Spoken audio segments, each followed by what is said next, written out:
This is part 2 of my lesson on finding notes on the fretboard. The exercise we're going to do is fairly straightforward. We're going to find and play the same note on all 6 strings. To do that, we're going to look at our fretboard landmarks to determine which one is closest to the note that we're trying to find.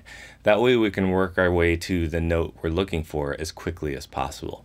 For the first exercise, I'm going to find the note F on all 6 strings, starting with the low E string. The first thing I do is check out my fretboard landmarks. I've got the open E, 12th fret E, 5th fret tuning note A. Then I'm going to look at my alphabet and check to see which of those is closest to the note F. Looking at my alphabet, I see that the note F is 1 above E, so I'm going to start with my open E string, and remembering each note in the alphabet is represented by 1 fret of the guitar. So I'm going to go from the open E up 1 fret, or to the 1st fret, excuse me, and I'm going to play the note F. Now, I'm going to do the same idea on the A string. I'm going to check my fretboard landmarks, open A, 12th fret A, 5th fret D. Looking at my alphabet, I see that the F note is closest to the D. So I'm going to use that as my starting point and count my way up to the F through the alphabet. So if the 5th fret is D, the 6th would be D sharp, 7th would be E, and then the 8th fret would be F. Now I'm going to go back and replay the notes I've found to this point.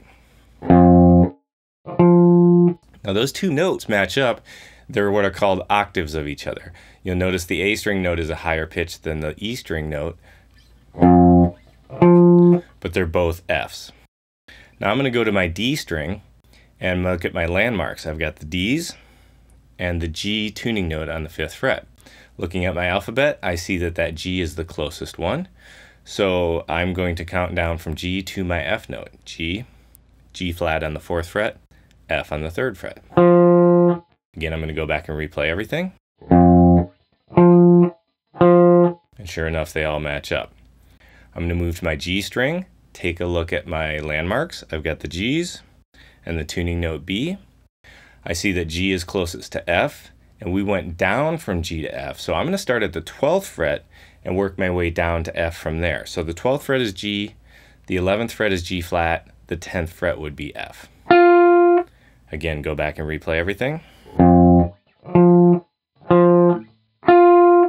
Now I move to my B string and look at my landmarks. I've got the B's and the E tuning note on the 5th fret. That's the one that's closest to my target note of F. So I'm going to start on the 5th fret, move 1 fret higher, and I've got my F. Play everything again.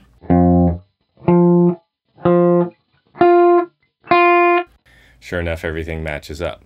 Last but not least, my high E string. Again, my landmark notes E's and the 5th fret tuning note A. And I'm going to move up from the open E string 1 fret, and I've got my F. Again, I replay everything.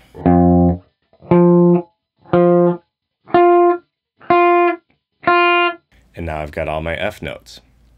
Okay, so let's take a look at the steps I used on each string when I found all my notes. Step 1, and I kind of skipped over this for the sake of the exercise, but one of the things you want to think about is, do I already know the location of this note? Now maybe you've memorized the location of a note on a certain string just from a song you've learned to play, or from an exercise you've done in the past, or maybe the note that you're trying to find is one of our landmark notes.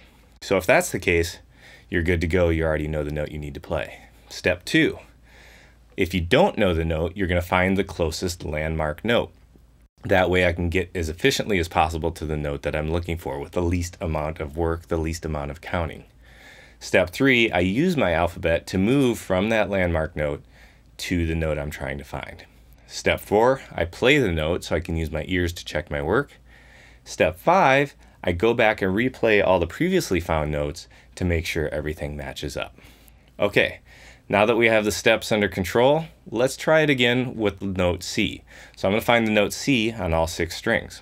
Starting with the low E string again, I check my landmark notes, E's and A. Looking at my alphabet, C is closest to A, so I'm going to start on the 5th fret A note, A sharp, B, C. Then I go to my A string, my landmark notes are the A's, and D. I'm going to go down from D because that's closest, so I've got D, D flat, C. On the D string, I've got my landmark notes of the 2 Ds and the tuning note G. I'm going to go down from the 12th fret D because that's the closest to my C. So 12th fret is D, D flat, C. Go back and replay. Go to my G string. The landmarks are the two G's and the tuning note B. I'm going to move up from B 1 fret to get to my C.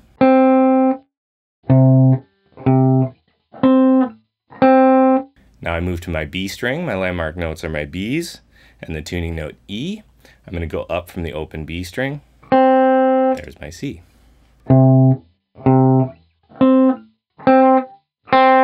And then finally the high E string. I've got my landmarks of the two E's and the 5th fret tuning note A. I'm going to go up from A sharp, B, C.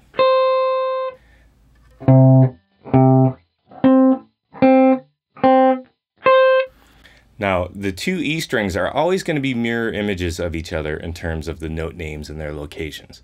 They'll be in different octaves, but the same note will occur on the same fret. So in this case, our C is on the 12th fret of the low E, or sorry, excuse me, the 8th fret of the low E, and is also on the 8th fret of the high E string. Couple other things to keep in mind when you're doing this exercise. One, when you go through the exercise, don't be surprised if you forget the location of a note you've already found. That's fairly common. If that happens, just rework through the thought process in terms of how you got to that note in the first place. That's one of the benefits of the exercise. You're constantly thinking about the layout of the fretboard, constantly thinking about the musical alphabet. That's going to make it easier for you to do in the future. Step 2, you're probably not going to memorize all of this stuff from the next day to the next day to the next day. You're going to have to re-go through the exercise to find the notes. Now, if you do memorize them all, great, good for you. That's a good step to take. But most of us don't work that way. We're going to get used to the process of the exercise, get used to the process of finding notes quickly. That's going to be an immediate benefit until we get to the point where we have the whole fretboard memorized. I suggest to my students picking 3 different notes each day, doing the exercise. You're going to find in the process that you manage to get faster and faster at the exercise in a relatively short amount of time. In a matter of a couple weeks, you can be doing the whole exercise with 1 note on all 6 strings in just, 20 to 30 seconds. And with a little more time and energy put into it, you'll be finding notes within a second or 2.